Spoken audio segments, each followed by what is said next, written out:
Martial Pick, Kabanata 4369. Black Crow Strikes. Ngayon, tila hindi na ipahayag ni Zhu Jiuyin ang lahat ng kanyang kapangyarihan sa labanan sa Voidland. At least, hindi pa niya naipakita ang Heaven Covering Web na ito. Nagawa niyang pigilan ang 4 na 7th grade Heaven Opening Realm Masters ng mag-isa, kaya kitang-kita na ang kanyang kapangyarihan ay katumbas ng kapangyarihan ng isang 8th grade Heaven Opening Realm Master. Sa totoo lang, nagkamali si Tizing. Dati sa Voidland, ginamit ni Zhu Jiuyin ang lahat ng lakas niya para labanan siya. Ang dahilan kung bakit siya naging mas malakas ngayon, nakatumbas ng isang 8th grade Heaven Opening Realm Master, ay dahil nagmula siya sa Great Cosmological Realm at kailangan ng oras upang umangkop sa 3,000 Worlds, Principles. 3 taon na ang nakalipas mula noong huling labanan, isang yugto ng panahon na hindi mahaba o maikli, ngunit sapat na para sa kanya na maibalik ang higit pa sa kanyang lakas. Iyon ang dahilan kung bakit siya ay tila mas mabigat kaysa sa nakaraan. Mayroon silang 4 na high-grade Heaven Opening Realm Masters at gumamit ng 20 mid-grade Heaven Opening Realm Masters para mabuo ang Lokang Divine Spirit Array. Gayunpaman, sa halip na mabilis na patayin si Yang Kai, sila ay nakatali sa Heaven Covering Web ni Zhu Jiuyin. Si Tizing at ang iba ay natural na nagitim ng mga ekspresyon dahil doon. Kasunod ng isang dagandong, isang mabangis na boses ang narinig na sumisigaw. Huwag kang matakot, huwag mag-alala kahit kanino. Si Demon Chi ay lumundag habang ang isang napakalaking Demon Ghost ay lumitaw sa likod ni Tizing. Ang Demon Ghost ay natatakpan ng singkit at nakakatakot na mga mata. Malamang na mayroong higit sa 1,000 mga mata, at bawat isa sa kanila ay kumari pa ng takbo sa paligid na para bang sila ay nagdurusa sa hysteria. Mayroong isang malaking talon na halos 300 metro ang haba sa kamay ng Demon Ghost. Ang nakakatakot na presensya nito ay nagawang yugyugan ang universo at basagin ang espasyo mismo. Sa sandaling lumitaw ang Thousand-Eyed Demon Phantom, si Tizing ay naging mas mapagmataas kaysa dati. Divine Manifestation, Bulalas ni Bai Qi. Ang Divine Manifestations ay mga discarding exclusive sa High-Grade Heaven Opening Realm Masters, ngunit hindi lahat ng High-Grade Heaven Opening Masters ay nagtataglay ng isa. Ang mga taong matagumpay na makapagpapaunlad ng Divine Manifestation ay ang nangungunang mga master sa high grade. Wala pang sino man sa kasaysayan na makakaunawa ng Divine Manifestation sa ibaba ng High Grade Heaven Opening Realm maliban kay Yang Kai. Si Tizing ay isang elder mula sa Myriad Demons Heaven na nabuhay ng napakahabang panahon. Ilang libong taon na ang nakalipas mula noong umakyat siya sa 7th grade, kaya hindi nakakagulat na nagkaroon siya ng Divine Manifestation. Sa sandaling na i-cast ang Divine Manifestation, iminungkahi nito na hindi na nagpigil si Tizing. Habang umiral ang Thousand-Eyed Demon Phantom, ginamit din ng isa pang high-grade Heaven Opening Realm Master ang kanyang Divine Manifestation.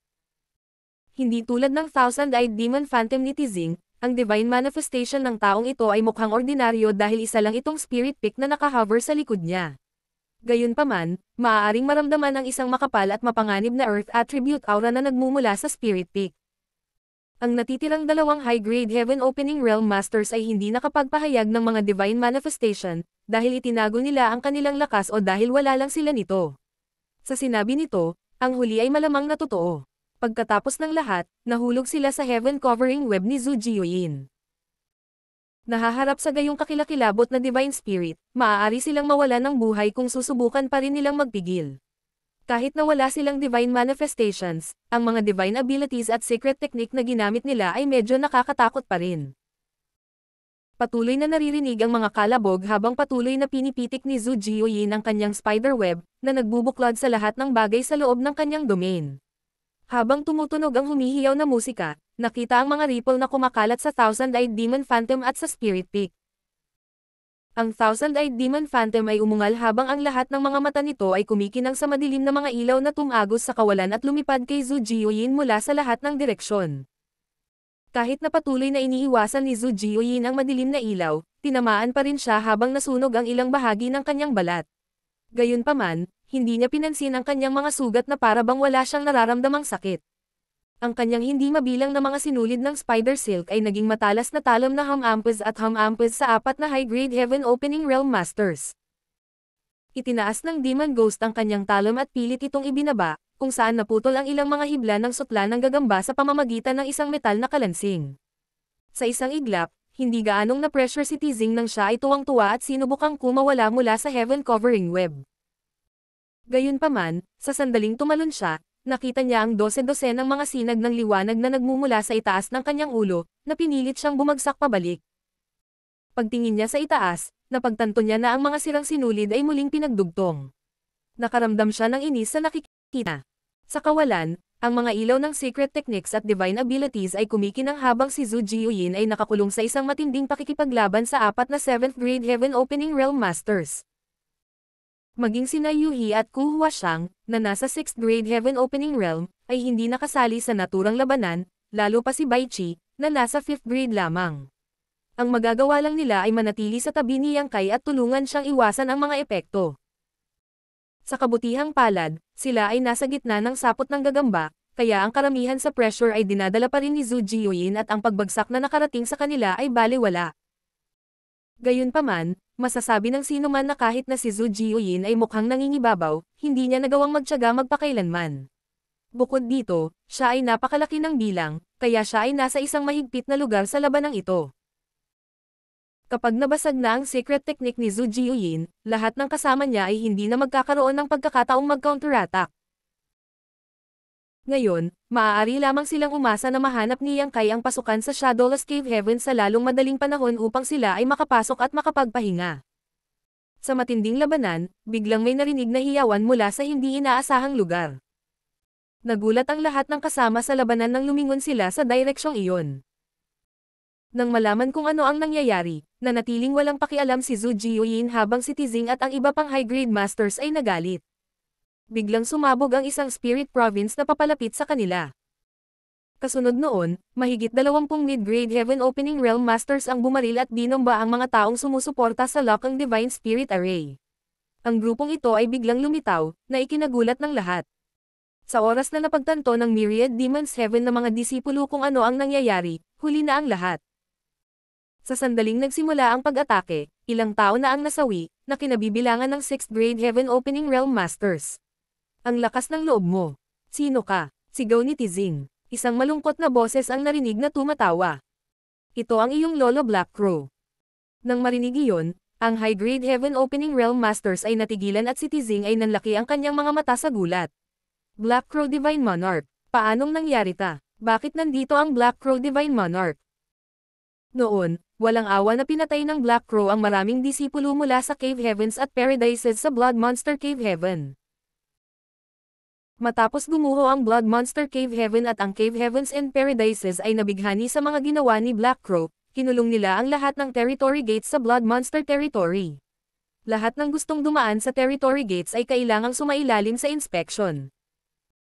Ang Cave Heavens and Paradises ay gumugol ng isang buong taon sa pagsisikap na makuha ang Black Crow, ngunit wala silang makitang bakas sa kanya. Mula nang gumuho ang Blood Monster Cave Heaven, ang Black Crow ay tila naglaho sa hangin. Ang Black Crow ay isang matandang sorrow na nabuhay ng hindi mabilang na mga taon at nagtataglay ng isang hindi kapanipaniwalang sining na sining tulad ng Grand Evolution Immortal Bloodlight Scripture. Natural, hindi siya pababayaan ng Cave Heavens at Paradises. Si Tizing ay binibigyang pansin din ang bagay na ito, kaya agad niyang naunawaan kung sino ang kabilang partido nang marinig niya ang pangalang Black Crow. Paano tumakas ang bastos na ito mula sa Blood Monster Territory at pumuslit sa Shattered Heaven? Bakit ang dami niyang mid-grade Heaven Opening Realm Masters na naglilingkod sa kanya? Hindi maintindihan ni Tizing ang nangyayari. Nadurog ang puso niya nang malaman niyang may problema ang panig niya ngayon. Kung nakatagpo siya ng Black Crow sa ibang pagkakataon, magiging masaya siya. Hanggat mahuli niya ang taong ito, maaari siyang magkaroon ng pagkakataon na maunawaan ang Grand Evolution Immortal Bloodlight Scripture. Bukod dito, ang ganitong uri ng matandang aso na nabuhay ng hindi mabilang na mga taon ay dapat na may iba pang mga lihim sa kanya. Gayunpaman, sa sandaling ito, biglang lumitaw ang Black Crow kasama ang isang grupo ng mga masters na nagbigay kay Tizing ng matinding sakit ng ulo. Ngayon, lahat ng 4 na high-grade Heaven Opening Realm Masters ay na-stock sa Heaven Covering Web ni Zhu Jiuyin. Hindi sila makakawala dito kung hindi papatayin si Zhu Jiuyin. Kung wala ang kanilang suporta, ang kanilang mga disipulo na nakakalat sa paligid ng Lokang Divine Spirit Array ay hindi makakalaban sa Black Crow at sa kanyang banda. Tulad ng isang tigre na kalalabas lang ng bundok, pinangunahan ni Black Crow ang kanyang mga nasasakupan at inatake ang kalaban. Sa loob lamang ng 10 paghinga, nagawa nilang pumatay ng 5 pang Heaven Opening Realm Masters, kabilang ang namamahala sa array. Itinuro ni Black Crow ang kanyang daliri sa harapan at nagutos. Patayin silang lahat, sumigaw si Tizing. Huwag kang manggahas, Black Crow. Pinandilatan siya ng Black Crow at nginisyan. Idilat mo ang iyong mga mata at tingnan kung maglakas loob ang monarch na ito. Napilitan siyang mamuhay ng miserable sa Shattered Heaven dahil tinugis siya ng Cave Heavens and Paradises. Ngayong nagkaroon na siya ng pagkakataong makaganti, tiyak na hindi niya ito palalampasin. Nabuo ang sama ng loob sa pagitan niya at ng mga dakilang puwersang iyon, kaya walang pinagkaiba sa kanya kung pinatay niya pa ang kanilang mga alagad. Ang mga cultivator sa likod niya ay naging mga sinag ng liwanag at bumaril patungo sa isa pang array node kung saan 5 pang Heaven Opening Realm Masters ang nagtipon upang suportahan ang operasyon ng array. Nang makita ang napakaraming kaaway na paparating sa kanila, ang grupong ito ng 5 ay hindi maglalakas loob na manatili. Nang makita iyon, ang iba pang Heaven Opening Realm Masters sa iba pang array node ay nagtadyas ng ngipin at huminto sa pag-andar ng array bago nagsama-sama sa parehong lugar. Kung nag-aalala sila sa array, isa-isa silang papatayin ni Black Crow at ng iba pa. Noon, wala na sa kanila ang makakaasa na makaalis sa lugar na ito. Sa pamamagitan lamang ng pagtitipon maaari silang magkaroon ng pagkakataon na labanan ang Black Crow at ang kanyang mga subordinate. Hindi nagtagal, 2 grupo ang nagsagupaan sa isang matinding labanan. Nanatili ang Black Crow sa parehong lugar habang umiikot sa paligid niya ang isang misteryosong aura. Ang sigla ng pumanaw na Heaven Opening Realm Masters ay naakit ng aura na ito at nagtagpo sa paligid niya. Sa isang kisap mata, ang Black Crow ay nilamon ng makapal na patong ng ambon ng dugo. Napakasarap, iba ang lasa ng blood essence ng mga mula sa Cave Heavens and Paradises. Narinig ang Black Crow na tumatawa mula sa loob ng ambon ng dugo. Ang high-grade Heaven Opening Realm Masters na nahuli sa Heaven Covering Web ay nagalit. Ang Thousand-Eyed Demon Phantom sa likod ni Tizing ay patuloy na nagpapalabas ng madilim na ilaw at hawak ang kanyang talam. Kasabay nito, ang napakalaking Spirit Peak Manifestation sa likod ng isa pang master ay paulit-ulit na nagtangkang basagin ang tunay na anyo ni Zhu Jiuyin. Lahat ng 4 na high-grade Heaven Opening Realm Masters ay nagsisikap na makawala sa web. Gayunpaman, nang walang paghihigpit sa lock ang Divine Spirit Array, si Zhu Jiuyin ay naging mas malakas dahil mas madali niyang nahawakan ang high-grade Heaven Opening Realm Masters. Inaasahan ng isa na ang gitna ng sapot ng gagamba ang magiging pinakamagulo, ngunit ito ang pinakatahimik na lugar sa halip. Ang Space Principles ay umaalunalon sa paligid ni Yang Kai habang patuloy siyang gumagamit ng iba't ibang hand seal bago itinulak ang kanyang mga palad sa void sa kanyang harapan. Nararamdaman niya na may ilang kakaibang pag-iiba-iba sa espasyo sa harap niya at kahit na bahagyang nararamdaman niya ang aura ng ibang mundo mula rito. Ito ay dapat ang aura ng Shadowless Cave Heaven. Hanggat maaari niyang buksan ang portal, magkakaroon siya ng pagkakataon na hanapin ang Lady Boss sa loob at ilabas ito. Martial Pick, Kabanata 4370. Hindi mabilang na kababalaghan. Sa kabila ng realisasyong iyon, hindi pa rin nakamit ni Yang Kai ang kanyang layunin kahit gaano pa siya kahirap. Ang pasukan ng Universe Cave Heaven na iyon ay parang isang mabigat na pinto. Kahit anong lakas ang ginawa niya, hindi niya ito mabuksan. Nagpatuloy ang matinding labanan. Ang hitsura ng Black Crow at ng kanyang mga subordinate ay hinati ang larangan ng digmaan sa 2 magkahiwalay na sagupaan. Isa na rito ay si Zhu Jiuyin na nakikipaglaban sa 4 na high-grade Heaven Opening Realm Masters sa kanyang sarili habang ang isa ay ang matinding labanan sa pagitan ng 2 grupo ng ilang dosenang mid-grade Heaven Opening Realm Masters. Kahit na ang labanan sa pagitan ni Zhu Jiuyin at ng high-grade Heaven Opening Realm Masters ay nakakapanginag sa mundo, lahat sila ay nagtataglay ng hindi kapanipaniwalang lakas at kakayahan, sa makatuwid, sa kabila ng katotohanan na ganap nilang ginamit ang kanilang mga kapangyarihan, sila ay nahulog sa isang uri ng pagkapatas. With that said, hindi maiiwasang masugatan sila, lalo na si Tizing. Nagalit si Zhu Jiuyin na pinahiya siya ng lalaking ito kanina, kaya karamihan sa mga pag-atake nito ay nakatarget sa kanya, dahilan para mapaungol siya sa galit. Sa kabilang sagupaan, narinig ang hiyawan ng mga tao habang ang mga buhay ay nawala ng napakadalas. Ang magkabilang panig ay may halos parehong bilang ng mga tao, at sila ay pantay-pantay pagdating sa kanilang mga grado. Gayunpaman, ang Black Crow at ang kanyang mga subordinate ay walang alinlangan na mas mahina pagdating sa kanilang kolektibong kapangyarihan. Tulad ng kung paano si Momei, isang 6th grade Heaven Opening Realm Master, ay hindi katugma kay Luan Baifeng sa nakaraan, ang mga nasasakupan ni Black Crow ay mga bagong promote na Heaven Opening Realm Masters, kaya wala silang oras upang pagsamahin ang kanilang pundasyon at itayo ang kanilang pamana, na humahantong sa kanila na maging mas mahina kaysa sa mid-grade Heaven Opening Realm Masters na dinala sa lugar na ito ni Tizing at ng iba pa. Bukod dito, ang mga secret technique at artifact na ginamit nila ay mas mababa kaysa sa ibang partido. Gayunpaman, nakakagulat, ang Black Crow at ang kanyang mga subordinate ay talagang nakakuha ng mataas na kamay ng medyo mabilis. Noong naresolba ng Black Crow ang Blood Principle Restriction sa mid-grade Heaven Opening Realm Masters na ito noon, gumamit siya ng trick at tiniyak na makokontrol niya ang kanilang buhay o kamatayan. Sa makatuwid, sa sandaling magbigay siya ng utos, walang sinuman sa kanila ang nangahas na maging pabaya habang sila ay lumalabas ng todo, itinaya ang kanilang mga buhay. Higit pa rito, ang Black Crow at ang kanyang mga subordinate ay nakapatay ng ilang kalaban sa kanilang paunang sorpresang pag-atake, kaya ang momentum ay nasa kanilang panig. Sa sandaling nakipaglaban sila, ang mid-grade Heaven Opening Realm Masters mula sa Cave Heavens and Paradises ay nahirapang huminga at hindi nagtagal ay napigilan sila. Lalong lumala ang sitwasyon para sa kanila nang sumali ang Black Crow sa labanan. Ang katawan na kinuha ng Black Crow ay kay Joey mula sa Great Thousand Bloodland. Kahit na si Joey ay isang core disciple sa kanyang dakilang puwersa, mas mahina pa rin siya kaysa kay Ku Huashang at sa iba pa dahil nagawa lang niyang i-condense ang 5th grade powers. Namana ng Black Crow ang pamana ni Joey, kaya maabot lang niya ang 5th grade kapag umakyat siya sa Heaven Opening Realm.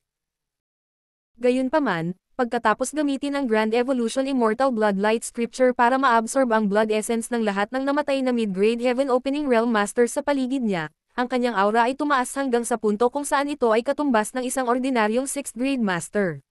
Siya ay isang matandang guro na muling isinilang sa katawan ng iba. Kasama ng kanyang 6th grade na lakas, walang sino man sa ilalim ng high grade Heaven Opening Realm Masters ang kanyang katapat. Kabisado na niya ang Grand Evolution Immortal Bloodlight Scripture, na naglalaman ng maraming makapangyarihang pamamaraan na madali na niyang magagamit. Kaagad pagkatapos niyang sumali sa labanan, hindi mabilang na mga Blood Crow ang lumipad sa paligid at sumisigaw ng malakas, na nagbubulag-bulagan at nakakagambala sa kanyang mga kalaban. Ang lahat ng Blood Crows ay walang humpay, at kahit na sila ay nawasak, sila ay muling mag-condense. Ang panig ng Cave Heavens at Paradises ay natagpuan ang kanilang sarili na nabigla. Kung ang isang tao ay natatakpan ng 3 hanggang 4 na patong ng ambon ng dugo, siya ay tiyak na mapapahamak sa gayong labanan. Sa loob ng isang incenso stick, 6 na mid-grade Heaven Opening Realm Masters mula sa Cave Heavens and Paradises ang nahuli ng buhay. Tinatakan ng Black Crow ang kanilang mga cultivation at binantayan sila ng isa sa kanyang mga subordinate. Malinaw, pinaplano niyang ibalik ang mga taong ito upang magsilbi bilang kanyang mga sakripisyo ng dugo. Maraming mid-grade Heaven Opening Realm Masters ang nawalan na ng buhay.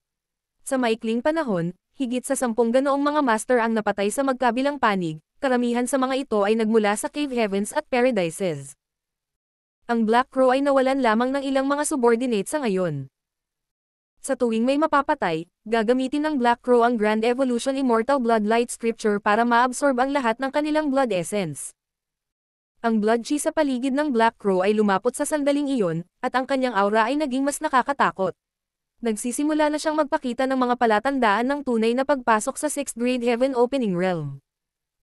Tiyak, nakikita ng 4 na high-grade Heaven Opening Realm Masters na nahuli sa Heaven Covering Web na hindi pabor sa kanila ang isa pang labanan dahil marami sa kanilang mga nasasakupan ang nawalan ng buhay.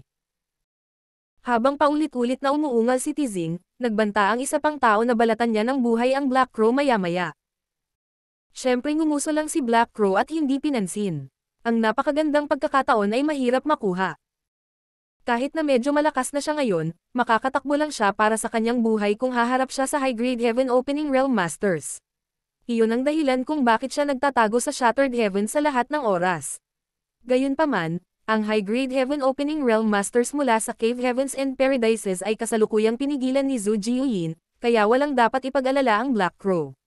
Nakakaramdam ng kagalakan na samantalahin ang mga disipulo mula sa Cave Heavens at Paradises sa napakagandang paraan.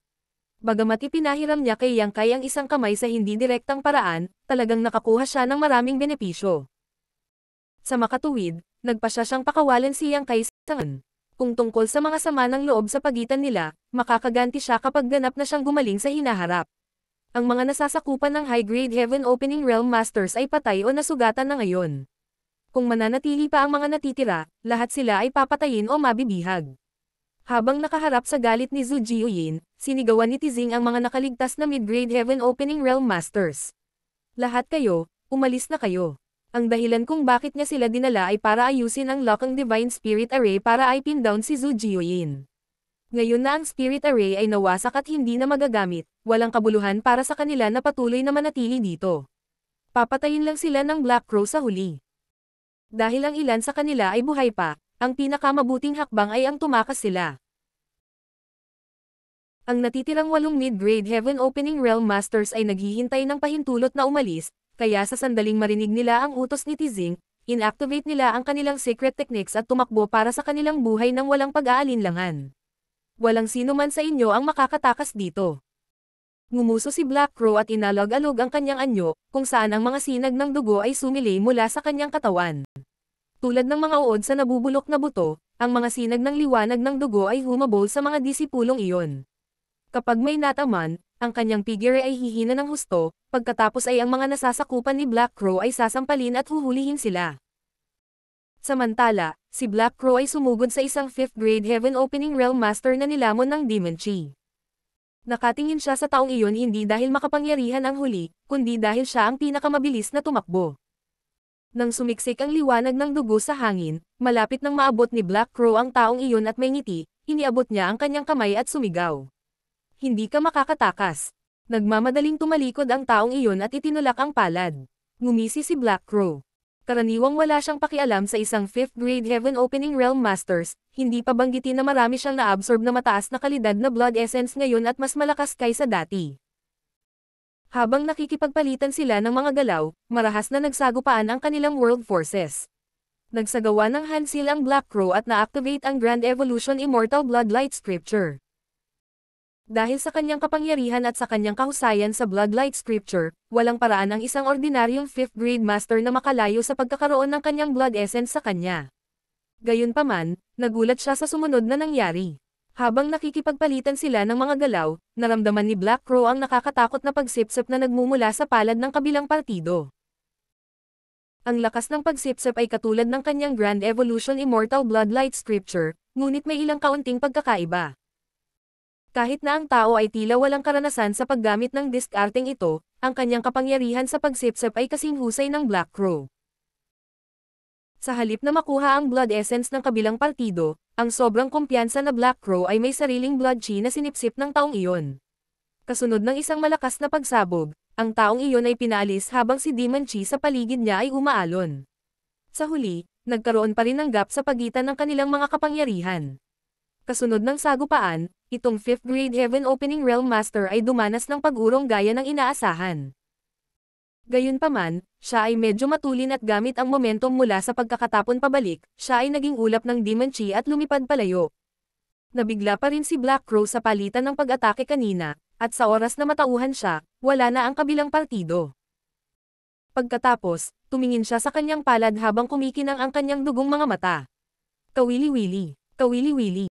Iniisip niya kung anong uri ng secret art ang nilinang ng 5th grade Heaven Opening Realm Master mula sa Myriad Demons Heaven.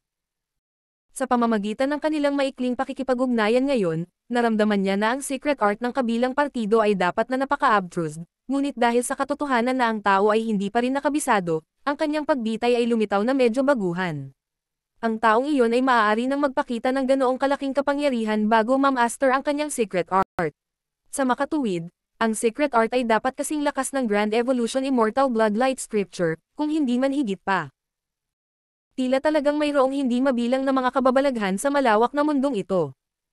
Habang matamang nakatingin si Black Crow sa direksyon kung saan tumakas ang taong iyon, ngumuso siya bago tumalikod habang nasa likod ang mga kamay.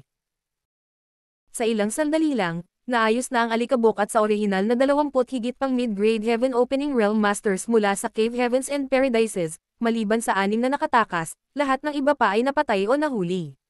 Sugatan din ang mga nasasakupan ni Black Crow dahil sa paghina ng kanilang mga aura at panginginig ng world forces. Mayroong higit sa 20 sa kanila noong una, ngunit ngayon ay mayroon na lamang mga 100. Nawalan siya ng 10 subordinate sa labanang iyon. Ang mga sinag ng dugo ay makikitang bumaril mula sa mga bangkay at nagtitipon sa paligid ng Black Crow. Si Tan Luoxing at ang iba pa ay tinitigan siya ng may takot, ngunit wala ni isa sa kanila ang nangahas na magbitaw ng salita. Samantala, Ang high-grade Heaven Opening Realm Masters at ang dambuhalang Heavenly Moon Demon Spider ay nakakulong pa rin sa isang matinding labanan sa Heaven Covering Web na umaabot sa kawalan. Dinilaan ni Black Crow ang kanyang mga labi na tila naglalaway sa ilang masasarap na pagkain.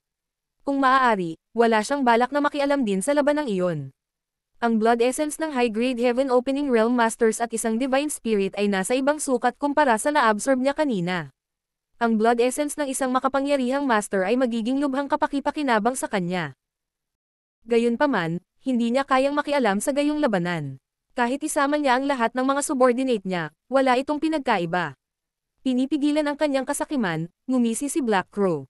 Lahat kayo mula sa 36 na Cave Heavens at 72 Paradises, dilat ang inyong mga mata at tingnan. Ito ang kinahinatnan ng pagkontra sa akin. At ito ay simula pa lamang. Darating ang araw na muling papasok ang monarch na ito sa 3,000 worlds, bumagyo sa inyong headquarters, at papatayin kayong lahat. Sumigaw si Tizing. Matandang aso, ang lakas ng loob mong kumilos ng napakapangahas. Hinahabol mo si kamatayan. Ngumisi si Black Crow. Malalaman mo kung ang monarch na ito ang mapangahas mamaya. Tara na. Kasunod noon ay tumalikod na siya at umalis. Si Tizing at ang iba ay parehong nagulat at nagalit. Sumigaw ang isa sa kanila. Huwag tumakas, duwag ka. Mayroong 4 na high-grade Heaven Opening Realm Masters sa paligid, kaya paano nila hahayaan na kunin lang ni Black Crow ang kanilang mga nasasakupan. Gayunpaman, kahit na gusto nilang iligtas sila, hindi nila ito nagawa. Bago sirain ang Heaven Covering Web ni Zhu Jiuyin, wala ni isa sa kanila ang makakaalis sa lugar na ito. Martial Pick, Kabanata 4371. Nakasakay sa isang tigre. Habang nagpapalitan sila ng tingin, alam nilang hindi na sila makakapidol pa. Kung hindi pa rin nila itataya ang kanilang buhay, tatakas si Black Crow sa lugar na ito. Pagkatapos nilang magdesisyon, nakitang sumasabog ang mga layer ng blood mist sa kanilang 4. Habang sinusunog ng 4 na high-grade Heaven Opening Realm Masters ang kanilang blood essence, sumabog ang kanilang mga aura. Maging ang Thousand-Eyed Demon Phantom sa likod ni Tizing ay namula at mas naging masungit. Walang sino man ang handang gumamit ng ganitong uri ng pamamaraan maliban kung sila ay naiwan na walang pagpipilian, dahil ang paggawa nito ay makakasira sa kanilang pundasyon at ito ay magiging mahirap na makabawi. Gayunpaman, iyon ang pinakamaliit sa kanilang mga alalahanin sa sitwasyong ito. Sa isang iglap, nakaramdam ng matinding pressure si Zhu Jiuyin dahil hindi na kayang higpitin ng kanyang Heaven Covering Web ang mga galaw ng 4 na master na ito. Kasunod ng mga pag-atake ng mga demonyong ilaw at talom ng Thousand-Eyed Demon Phantom, ang web ay nagsimulang magpakita ng mga palatandaan ng pagbagsak. Bagamat sinisikap ni Zhu Jiuyin ang kanyang makakaya upang mapanatili ito, hindi niya nagawang magtiyaga ng walang katapusan. At dahil hindi pa niya lubos na naibabalik ang kanyang kapangyarihan. Ngayon pa lang, nahuli na niya ang mga kalaban niya. Ginawa na niya ang kanyang makakaya sa pamamagitan ng pagsisikap na makulong ang mga ito sa mahabang panahon. Nang makitang malapit nang makawala ang 4 na kaaway mula sa kanyang web, napagtanto ni Zhu Jiuyin na kapag nagawa na nila ito, hindi niya masisiguro ang kaligtasan ni Yang Kai ng mag-isa. Bigla siyang nagkaroon ng balak na umatras. Habang wala pa rin siyang iniisip ay naramdaman niya ang paninikip ng dibdib niya. Kasunod ng isang malakas na pagsabog, ang kanyang napakalaking tunay na anyo ay paatras habang ang kanyang Heaven Covering Web ay naputol. Isang sinag ng liwanag ang bumaril mula sa sapot ng gagamba at sumugod sa direksyon na iniwan ni Black Crow at ng kanyang mga subordinate kanina. Tila, sinusubukan niyang iligtas ang nakunan na mid-grade Heaven Opening Realm Masters. Nawala siya sa malayo sa isang kisap mata. Samantala, binomba ni Tizing at ng iba pa si Zhu Jiuyin ng kanilang mga pag-atake. Ang higanting Spirit Pick ay paulit-ulit na dumapo sa kanya habang ang Thousand-Eyed Demon Phantom ay naglaslas sa walang laman gamit ang talon nito. Isang naguguluhan na si Zhu Jiuyin ang naglaho sa lahat ng kanyang mga binti, at maging ang marka ng Crescent Moon sa kanyang likod ay nagsimulang kumikinang. Gusto niyang maghabi muli ng web, ngunit hindi siya nagkaroon ng pagkakataong gawin iyon. Sa sandaling iniluwa niya ang isang sinulid ng sutla ng gagamba, ito ay mawawasak sa napakatinding puwersa.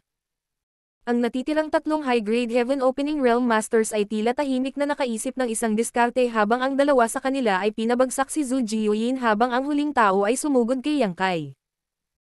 Ang layunin nila sa pagkakataong ito ay patayin si Yang Kai, kaya hanggat maaari nilang makamit ang kanilang layunin, maaari silang umalis kaagad sa lugar na ito. Sa panahong iyon, hindi na sila mapipigilan ni Zhu Jiuyin. Kahit na makapangyarihan si Zhu Jiuyin, nahaharap siya sa mga divine manifestations ng dalawang high-grade Heaven Opening Realm Masters sa kanyang sarili. Samantala, ang huling tao ay nagdala sa kanya ng napakalawak na world force at nalagpasan ang paghihigpit ng spiderweb bago humarap kay Yang Kai sa isang kisap mata.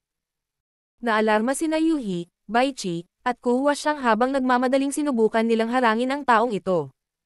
Gayunpaman, ang pagkakaiba sa kanilang lakas ay hindi mabuo sa mga numero. Nahaharap sa napakalaking puwersa, silang tatlo ay pinalipad palayo pagkatapos lamang ng 3 paghinga. Mukha silang bagbog habang nag-spray ng dugo mula sa kanilang mga bibig. Dahil wala ng mga hadlang sa daan, ang 7th grade Heaven Opening Realm Master ay tumingin kay Yang Kai ng mapagpakumbaba. Ang isang Emperor Realm Junior sa kanya ay isang langgam lamang. Napalunok sa isang pakiramdam ng krisis, nagngangalit si Yang Kai at itinulak ang kanyang buong lakas upang gamitin ang shell ng pagong ni Bishi upang protektahan ang kanyang sarili. Ginamit ni Yang Kai ang bow ng pagong upang palayasin ang kanyang kalaban noong nakaraan kaya natural na handa siyang gawin iyon muli. Gayunpaman, kahit na ang shell na ito ay matibay, ang taong gumagamit nito ay masyadong mahina. Sa halip na sirain ang shell ng pagong, ang master na ito ay kailangan lamang na patuloy na umatake at si Yang Kai ay mamamatay sa bandang huli. Sa makatuwid, kahit na ipinatawag ni Yang Kai ang shell ng pagong, ang taong ito ay tila wala pa ring intensyon na magpigil. Habang itinaas niya ang kanyang mga kamao, hindi mabilang na mga anino ang bumalat kay Yang Kai. Hong hong hong. Ang world force ay lumundag na parang bagyo. Kahit na ang liwanag sa shell ng pagong ay nananatiling malakas at nagmatigas na nagbabantay sa harap ni Yang Kai, ang pagbagsak na dumaan sa shell at umabot sa Yang Kai ay sapat na upang magdulot ng matinding pinsala. Ilang sandali lang, naramdaman ni Yang Kai na parang na-dislocate ang lahat ng kanyang buto at ang sigla sa kanyang dibdib ay nanghihina. Tila anumang oras ay mawawalan na siya ng buhay. Sa kritikal na sandali, hindi na siya nakapagpigil at sumigaw. Dragon Transformation. Kasunod ng isang malakas na Dragon Roar, ang universo ay nanginag. Isang malaki at maringal na ulo ng dragon ang nagpakita sa likod ni Yang Kai bago nawala sa kanyang katawan. Habang kumikinang ang isang gintong liwanag at patuloy na naririnig ang mga pagsabog. Mabilis na lumawak ang figure ni Yang Kai. Ang kanyang mga kamay ay naging napakalaking dragon claws at ang dragon horns ay tumubo sa kanyang noo. Isang mahabang dragon tail ang lumabas at ang kanyang buong figure ay natatakpan ng isang layer ng kumikinang na gininto ang dragon scales. Kasabay nito, isang mayamang dragon pressure ang tumagos sa kawalan. Isang orihinal na maliit na tao ang biglang nagbago sa isang 4,000 metrong haba ng behemoth. Pinino ni Yang Kai ang lahat ng Dragon Blood Pills na nakuha niya mula sa Great Cosmological Realm, na nagbigay daan sa kanyang dragon form na muling mag-evolve. Ang bow ng pagong ni Bishi ay lumawak ng husto habang tila tinatakpan nito ang kawalan at lumipad sa harap ni Yang Kai, na nagpahaba ng kanyang kuko at hinawakan ito na parang may hawak na malaking kalasag. Kasunod ng Dragon Roar, pinandilatan ni Yang Kai ang high-grade Heaven Opening Realm Master na nagtangkang saktan siya. Habang ang kanyang mga balbas ng dragon ay pumutok sa hangin, pinuntirya niya ang tao at inihagis sa kanya ang shell ng pagong. Iyon ang bahagi ng Dragon Clan. Natulala ang taong iyon. Hindi niya inaasahan na makikita si Yang Kai na sumasailalim sa ganoong pagbabago. Naramdaman ang purong dragon pressure, nahulog siya sa isang masilaw na estado, at sa oras na natauhan siya, ang shell ng pagong ay nasa kanya na. Pagkatapos, umungol siya at pinigilan ang pag-atake gamit ang dalawang kamay. Habang nagsasagupaan ang mga marahas na puwersa, ang master na iyon ay napilitang umatras ng ilang daang metro bago niya napatatag ang sarili. Sa kabilang banda, bahagyang yumuko si Yang Kai paatras habang halos mabaligtad siya. Ang laman sa kanyang mga braso ay sumabog habang ang kanyang gininto ang dragon blood ay tumalsik sa kawalan. Mayroon pa ring napakalaking agwat sa pagitan ng kanilang mga kapangyarihan, kung kaya't si Yang Kai ay agad na dumanas ng pag-urong. Kung hindi dahil napakatibay ng kanyang dragon form, sisubog na sana siya kaagad dahil sa impact. Samantala, si Tizing at ang isa pang 7th grade Heaven Opening Realm Master ay natigilan habang nakatingin sila kay Yang Kai. Mabilis, gumamit sila ng mga pagkukunwari upang bawiin at palawakin ang agwat sa pagitan nila ni Zhu Jiuyin. Nakahinga ng maluwag si Zhu Jiuyin dahil wala siyang balak na walang humpay na atakihin sila. Ngayon lang, saglit, naisip niyang mapapahamak si Yang Kai habang palihim niyang sinumpa ito dahil sa labis na pagtitiwala sa kanyang mga kakayahan at pakikialam sa bagay na ito. Kung talagang namatay siya sa lugar na ito, si Shan Qingluo at ang iba pa ay magiging balo. Noon, hindi niya alam kung paano niya ipapaliwanag ang sarili kay Shan Qingluo kapag bumalik siya. Gayunpaman, hindi sumagi sa kanyang isipan na ang high-grade Heaven Opening Realm Master ay susuko sa sandaling ito, nahahayaan si Yang Kai na makatakas mula sa pintuan ng kamatayan. Ang matinding labanan ay biglang huminto habang si Yuhi at ang iba pa, na babalik upang protektahan si Yang Kai, ay nakatayo doon na hindi makapaniwala. Nagsama-sama si Tizing at ang kanyang mga kasama habang nakatitig sila kay Zhu Jiuyin habang sinusuri si Yang Kai. Pareho silang nagdududa at nabigla. Si Yang Kai ay nagpakita ng isang solemn na ekspresyon habang siya ay nakahover sa kawalan tulad ng isang tunay na dragon na tinatanaw ang langit at lupa. Kahit na siya ang pinakamahina sa eksena sa ngayon, siya rin ang pinakasumapatos. Talaga bang miyembro ka ng Dragon Clan? Tanong ni Tizing sa nakakuyom na ngipin na may maputlang mukha. Siya ay malubhang nasugatan ng nakikipaglaban kay Zhu Jiuyin ngayon lamang. Ang pangunahing dahilan ay pinahiya niya si Zhu Jiuyin, kaya tinarget ng babae ang karamihan sa kanyang mga pag-atake sa kanya, na humantong sa kanyang kasalukuyang kahabag-habag na kalagayan. Sa sandaling ito, ang miniature universe sa kanyang katawan ay nanginginig ng husto. Ano ang pagkakaiba nito kung bahagi ako ng Dragon Clan o hindi? Tigilan mo na ang kalokohan at lumaban kung iyon ang gusto mo. Sagot ni Yang Kai. Bawat salita na sinabi niya ay parang kulog na umalangaw-ngaw sa kawalan, na nagpanteng sa kanilang mga tainga. Sa kabila ng sinabi ni Yang Kai, kitang-kita niya ang pakiramdam ng pag-iingat sa likod ng mga mata ni Tizing at ng iba pa. Bahagyang naging kalmado siya nang mapagtanto niyang tama sina Mie-Meng at Bishi na sabihin na kapaki-pakinabang na ipakita ang kanyang dragon form sa pinakakritikal na sandali. Si Tizing at ang iba ay natural na hindi nag-iingat sa kanya, ngunit sila ay mula sa Dragon Clan. Ang pagbubunyag ng kanyang dragon form ay may mga kalamangan at kahinaan. Kahit na ang Dragon Clan ay napakalakas, marami silang kaaway sa 3,000 mundo, kaya ang pagkakakilanlang ito ay maaaring makaakit ng ilang hindi gustong gulo para sa kanya. Gayunpaman, wala siyang pagpipilian kundi ihayag ang kanyang dragon form sa ganoong sitwasyon ngayon lang. Ngumuso si Tizing. Paano magkakaroon ng kakaibang miyembro ng Dragon Clan na tulad mo sa mundong ito? Bilang 7th grade Heaven Opening Realm Master, natural na mas pamilyar siya sa Dragon Clan kaysa sa mga ordinaryong tao. Bagamat maraming katangian si Yang Kai ng Dragon Clan, mayroon pa ring ilang bakas ng tao sa kanya. Kaya naman nagdududa siya. Sa sinabi nito, nagtaka siya sa kadalisayan ng kanyang dragon pressure na kasalukuyang nararamdaman niya. Kung si Yang Kai ay may mahinang bloodline ng Dragon Clan, hindi niya maaaring ilabas ang ganoong purong dragon pressure. May dahilan kung bakit ang Dragon Clan ay tinuturing na pinuno ng myriad spirits. Kung ako ay isang dragon o hindi ay wala sa iyong negosyo. Nagpa siya si Yang Kai na mas kaunti ang kanyang isiniwalat, mas mabuti. May paraan ang monarch na ito para malaman. Habang nagsasalita si Tizing, pinagdikit niya ang kanyang mga daliri at nakakuha ng isang patak ng gintong dugo ng dragon na lumulutang sa malapit. Matapos matikman ang dugo, nagpakita siya ng madilim na ekspresyon, ang iba pang dalawang high-grade Heaven Opening Realm Masters ay napalingon at pinagmasdan ang kanyang ekspresyon bago napagtanto na si Yang Kai ay talagang miyembro ng Dragon Clan. Kung hindi sana ganoon kasolemn na ang hitsura ni Tizing. Sa sandaling iyon, napakunot ang kanilang mga kilay nang may sumagi sa kanilang isipan. Masama ito. Hindi magiging mahalaga kung si Yang Kai ay isang random na Dragonborn. Ang Dragon Clan ay kilala sa pagiging lascivious nito, at naiwan nila ang hindi mabilang na dragon descendants sa 3,000 worlds. Ang half-dragons at Dragonborn ay hindi pinahahalagahan ng Dragon Clan, kaya maaari silang patayin ng walang anumang pag-aalala.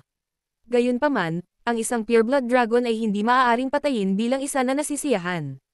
Kung mabuburin nila ang lahat ng bakas ng kilos, masisiguro nilang hindi ito malalaman ng Dragon Clan. Ito ay hindi tulad ng walang dragons na pinatay sa nakaraan. Gayunpaman, kahit na mapatay nila si Yang Kai ngayon, walang paraan na magagawa nilang patayin si Zhu Jiuyin. Sa makatuwid, ang balitang ito ay tiyak na tumagas. Bagamat lahat sila ay 7th grade Heaven Opening Realm Masters, hindi sila handang ipagsapalaran na masaktan ang Dragon Clan. Hindi dahil sa takot sa Dragon Clan ang mga dakilang puwersa sa likod nila, ngunit ang paglikha ng ganitong uri ng hindi kinakailangang salungatan ay magiging lubhang nakapipinsala sa kanila. Sa sandaling iyon, nakita nilang katawa-tawa ang lahat ng kanilang mga naunang aksyon. Nagpatawag sila ng 4 na high-grade Heaven Opening Realm Masters at higit sa 20 mid-grade Heaven Opening Realm Masters para harapin si Yang Kai, ngunit sa huli, marami sa kanila ang namatay o nasugatan, at hindi nila siya nagawang patayin bilang nasiyahan sila. Ano ang punto ng paggawa ng lahat ng ito? Kung alam nila na si Yang Kai ay isang miyembro ng Dragon Clan, hindi sana sila mag-uukol ng labis na pagsisikap sa paglalagay ng bitag sa lugar na ito. Ngayon, lahat sila ay nakasakay sa isang tigre, hindi makababa. Hindi nila maaaring pabayaan si Yang Kai ng ganoon lang dahil marami sa kanilang mga nasasakupan ang napatay. Paano nila ipapaliwanag ang kanilang mga sarili sa kani-kanilang dakilang puwersa nang sila ay bumalik? Higit pa rito, kung palayain nila si Yang Kai, magiging mahirap kung makaakyat siya sa 7th grade Heaven Opening Realm. Sa sandaling iyon, hindi nila alam kung ano ang gagawin dahil hindi nila siya maaaring patayin o palayain. Martial Pick, Kabanata 4372. Nakapagdesisyon na ako. Habang nakikipagpalitan ng tingin si Tizing at ang iba pa, hindi sila nakapagdesisyon. Noon lang, bumalik ang pang-apat na high-grade Heaven Opening Realm Master, na humabol kay Black Crow kanina. Wala siyang ideya kung ano ang nangyayari, kaya hindi niya maiwasang magtanong. Ano ang ginagawa ni Matt? Ibinuka ng isa pang high-grade Heaven Opening Realm Master ang kanyang mga labi at tahimik na ibinalita sa kanya ang sitwasyon, dahilan para sumimangot ang una. Tinanong ni Tizing, nasaan si Black Crow? Nakatakas siya. Ang sabi ng taong iyon na may hinanakit. Ang Black Crow ay isang old monster na isinilang na muli sa pamamagitan ng pagkuha sa katawan ng isang tao, at nagilinang din siya ng isang secret art na lumalaban sa langit. Kahit na ang humabol sa kanya ay isang high-grade Heaven Opening Master, nagawa pa rin siyang itapon ni Black Crow. Iniwan na walang pagpipilian, maaari lamang siyang bumalik. Hindi nila nagawang patayin o palayain si Yang Kai, habang nakuha ng Black Crow ang kanilang mga tao at tumakas. Ang kanilang balak sa pagkakataong ito ay masasabing ganap na kabiguan. Sa makatuwid, lahat ng apat na high-grade Heaven Opening Realm Masters ay gumamit ng napakadilim na ekspresyon. Habang nasa dilema sila, biglang nagtanong si Yang Kai ng malakas. Ano ang nangyayari sa Shadowless Cave Heaven na ito? Bakit hindi ko mabuksan ang portal? Noong una, gusto siyang baliwalain ni Tizing. Ang kabiguan sa pagkakataong ito ay tiyak na makakasira sa kanyang reputasyon sa Myriad Demon's Heaven. Kapag bumalik siya sa kanyang dakilang puwersa, malamang na siya ay ibababa at parusahan. Sa kasalukuyan, iniisip niya kung paano niya aayusin ang isyo, kaya wala siya sa mood na tumugon kay Yang Kai. Gayunpaman, habang inililibot niya ang kanyang mga mata sa paligid, bigla siyang may naisip at nakangiting sinabi niya kay Yang Kai. Isa ka lang half-step Heaven Opening Realm Master, kaya hindi mo mabuksan ang pasukan ng Shadowless Cave Heaven. Bakit ganun? Tinitigan siya ni Yang Kai na nakatagilid ang ulo. Ipinaliwanag ni Tizing. Iyan ay dahil mayroong paghihigpit sa paligid ng Shadowless Cave Heaven. Ang pinakamababang kinakailangan upang madaanan ang hadlang na ito ay nasa Heaven Opening Realm. Katulad ng kung paano idinikta ng barrier sa paligid ng Blood Monster Cave Heaven na tanging ang mga nasa ibaba ng Heaven Opening Realm Masters lang ang makapasok dito. Ang Shadowless Cave Heaven ay kabaligtaran lamang. Tanging ang Heaven Opening Realm Masters lang ang maaaring pumasok. Nakikita ko. Antong hininga si Yang Kai na parang inaasahan na niya ito. Habang ang magkabilang partido ay nakakulong sa isang matinding labanan ngayon, paulit-ulit niyang sinubukang buksan ang pasukan sa Shadowless Cave Heaven. Sa kasamaang palad, kahit na natagpuan na niya ang pasukan, nahadlangan siya ng kung anong uri ng salungat na puwersa, na nagpahinto sa kanyang magtagumpay. Pakiramdam niya ay hindi siya sapat na kapangyarihan para pilitin itong buksan. Kung mayroon siyang sapat na lakas, madali siyang makapasok sa Shadowless Cave Heaven. Gusto mo bang pumasok? Madali lang. Umakyat ka lang sa Heaven Opening Realm. Ngumisi si Zing. Nang marinig iyon, ang iba pang tatlong high-grade Heaven Opening Realm Masters ay nagtaas ng kilay nang mapagtanto nila ang intensyon ni Tizing. Gusto mo bang umakyat ako sa Heaven Opening Realm? Nginitian siya ni Yang Kai. Nagkibit balikat si Tizing at umubo bago sinabing. Nasa iyo na ang lahat kung gusto mong umakyat sa Heaven Opening Realm, at walang sino man ang mapipilit mong gawin iyon. Gayunpaman, kailangan kong sabihin sa iyo na ang Shadowless Cave Heaven ay hindi isang magandang lugar. Sa paglipas ng mga taon, maraming tao ang nakapasok dito, ngunit wala ni isa sa kanila ang nakalabas, kaya walang nakakaalam kung ano ang sitwasyon sa loob o kung gaano ito mapanganib. Kalahating taon na ang nakalipas mula nang mahulog sila ni Uro dito. Kung ikaw ay masyadong mabagal, maaaring hindi ka na magkaroon ng pagkakataon na makuha ang kanyang bangkay. Gayunpaman, nabalitaan kong bihasa ka sa Dao of Space. Pagkatapos mong pumasok, baka makahanap ka ng paraan palabas. Nasa iyo na ngayon ang buhay o kamatayan nila ni Uro. Tila hinihikayat niya si Yang Kai na pumasok ngayon, kaya nang marinig iyon, namutla si Yuhi at napabulalas. Huwag kang makinig sa kanya, Young Master. Nanatili si Yang Kai sa kanyang 3,000 metrong dragon form habang pinaikit niya ang kanyang mga mata at mapanghusgang tumingin kay Tizing. Kahit na medyo namumutla ang mukha ni Tizing, nakatitig pa rin ito sa kanya nang nakangiti. Ilang sandali pa, ipinikit ni Yang Kai ang kanyang mga mata at bumalik sa kanyang anyong tao. Dumating ang mga bagay na hindi na sila muling mag-aaway. Si Tizing at ang iba ay nag-iingat sa Dragon Clan, kaya hindi nila papatayin si Yang Kai. Sa kabilang banda, walang paraan si Yang Kai para talunin sila, kaya walang kabuluhan na suportahan ang kanyang dragon form. Pinagmasdan ni Tizing ang kanyang ekspresyon at napagtanto na si Yang Kai ay may salungat na hitsura, na parang sinusubukan niyang gumawa ng isang mahirap na desisyon. Nang matanto iyon, sinulyapan siya ni Zhu Jiuyin. Brat, ikaw ba talaga? Sabik na nagsalita si Yuhi. Napakalayo mo na sa landas na ito, Young Master. Ito ay isang hindi kapani-paniwalang kahihiyan kung mabaigo ka sa huling hakbang. Pakiusap huwag mo nang isipin iyon. Lumingon si Yang Kai upang tumingin sa kanya at napagtanto na ang kanyang mga mata ay puno ng pag-aalala at pagkabalisa.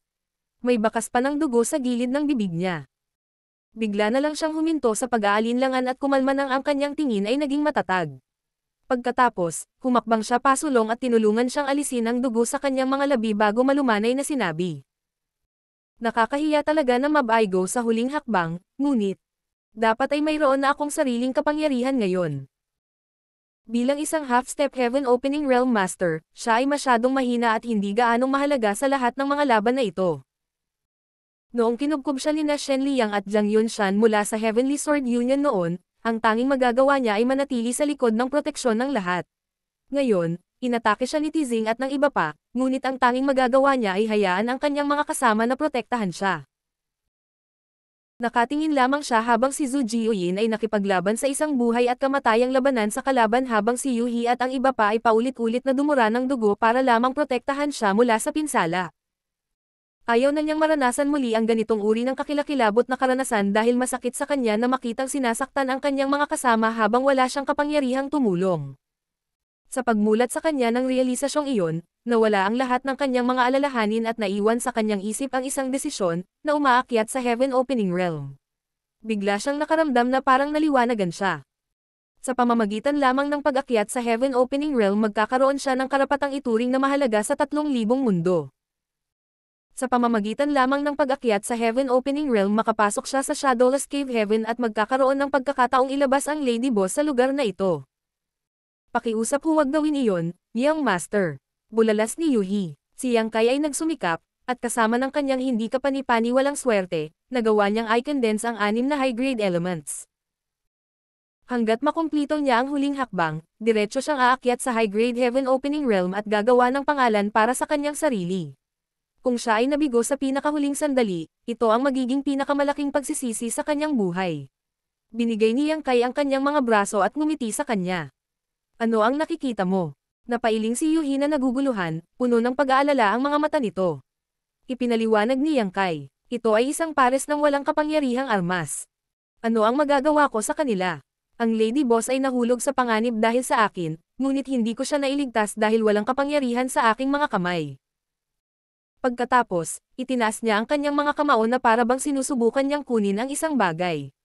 Sa pamamagitan lamang ng pagkakaroon ng lakas na matatawag kong sarili ko, maaari kong baguhin ang anuman. Siya at ang Lady Boss ay hindi na nakapaghintay. Tulad ng sinabi ni Tizing, walang nakakaalam kung ano ang nangyayari sa loob ng Shadowless Cave Heaven. Kalahating taon na ang nakalipas mula nang mahulog ang Lady Boss dito, kaya walang masabi kung anong uri ng panganib ang kinakaharap niya. Kahit na ang Lady Boss ay kabilang sa pinakamalakas sa 6th grade, maaaring hindi siya makawala sa bitag na ito. Bukod dito, ano ang silbi kung patuloy siyang naghihintay? Hindi makatotohanan para sa kanya na makakuha ng isang high-grade Yin Element Treasure ngayon. Sa pagkakataong ito, pinangunahan ang Myriad Demon's Heaven at ginamit ang Lady Boss para akitin si Yang Kai palabas ng Voidland. Ano kaya ang susunod? Walang paraan na palayain nila siya, at ang mga mangangalakal ay hindi maglalakas loob na saktan ang lahat ng Cave Heavens at Paradises sa pamamagitan ng pagbebenta sa kanya ng high-grade Yin Element Treasure. 3 taon na ang nakalipas mula nang simulan niya ang pagbuo ng Star City at naging mahusay ang negosyo, na ang lahat ng kalye ay puno ng mga tao na bumibili at nagbebenta ng lahat ng uri ng mga kalakal. Gayunpaman, Kahit na nag-alok siya ng Heavenly Yuan Seal Stabilizing Pill at High-Grade Metal Element Monster Core, hindi pa rin niya makuha ang gusto niya. Pagtay man siya, baka hindi niya maabot ang kanyang layunin sa huli.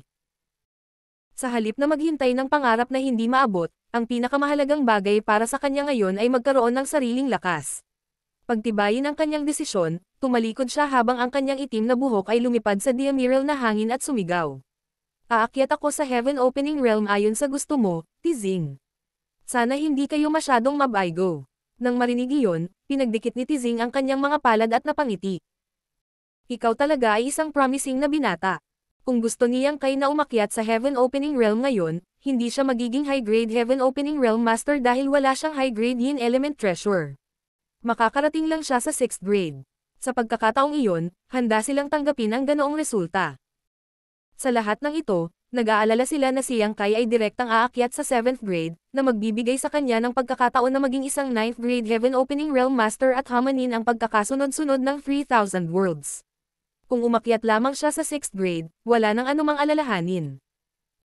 Ang pinakamataas na limitasyon na maaaring makamit ng 6th grade Heaven Opening Realm Master ay ang 8th grade. Medyo marami ang 8th grade Heaven Opening Realm Masters na nagbabantay sa Cave Heavens and Paradises, kaya hindi makapagdulot ng kaguluhan si Yang Kai. Sa sandaling iyon, nakita ni Tizing na hindi gaanong kasuklam-suklam si Yang Kai habang palihim niyang minumura ang huli dahil sa pagiging mahirap. Kung si Yang Kai ay nagpasya ng mas maaga, hindi na nila kailangang dumaan sa labis na pagsisikap.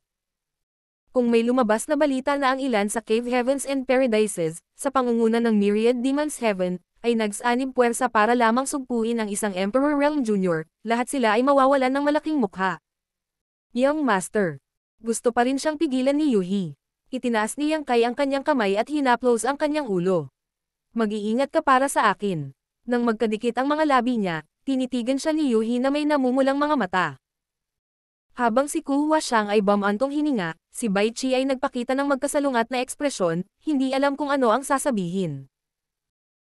Nakaramdam siya ng labis na pagkakasala at naisip na maaaring hindi umabot sa ganoong punto ang mga bagay kung hindi siya pumunta sa Voidland upang hanapin si Yang Kai. Gayunpaman, hindi niya alam kung ano pa ang gagawin. Kung pinigilan niya si Yang Kai, ito ay katulad ng pagpapabihis sa Lady Boss na mapahamak. Kung hahayaan niyang umakyat si Yang Kai sa Heaven Opening Realm sa puntong ito, masisira ang kinabukasan ng huli. Talagang nahuli siya sa isang dilema. Bakit lahat kayo nagsusuot ng ganyang mga ekspresyon? Ngumiti si Yang Kai sa kanyang mga kasama. Nagsalita si Zhu Jiuyin pagkatapos ng isang buntong hininga. Brat, nasa iyo na kung gusto mong umakyat sa Heaven Opening Realm o hindi. Kailangan mong pag-isipang mabuti. Kahit na minsan ay sinubukan niyang pilitin si Yang Kai na pinuhin ang 6th grade element sa Great Cosmological Realm noon, iyon ay dahil gusto niyang dagdagan ang lakas nito para maghanda para sa Spirit Season War para magkaroon siya ng mas magandang pagkakataon na maging panalo. Ngayong kinailangan na niyang kusang talikuran ang pangarap na matagal na niyang hinahabol, hindi niya maiwasang maawa sa kanya. Ang pangunahing dahilan kung bakit siya tumigil sa pagpilit sa kanya sa oras na iyon ay dahil nagbanta siya na papatayin ang kanyang sarili, na nagpapakita kung gaano katatag ang kanyang determinasyon. Nakapagpasya na ako, ngumiti si Yang Kai at tumanggo. Siya ay nagpakita ng ganap na kalmado. Kahit nasisirain niya ang pundasyong itinayo niya sa pamamagitan ng pag-akyat sa Heaven Opening Realm ngayon, hinding-hindi niya pagsisisihan ang desisyon niya. Iyon ay dahil kung pipilitin niyang maging matigas ang ulo, masasaktan ang mga taong nakapaligid sa kanya na pinapahalagahan niya. Iyon ang kinabukasan na hinding-hindi niya gustong makita. Mayroon bang isa sa inyo ang may 6th grade Yin Element Treasure? Ibigay mo sa akin. Napatingin si Yang Kai sa kanyang mga kasama, na sabay na umiling. Itinaas niya ang kanyang noo at tumingin kay Zhu Jiuyin. Sabi niya, bakit ka nakatingin sa akin? Ang reyna na ito ay mayroong ilang 6th grade resources, ngunit wala sa mga ito ang nasa Yin element.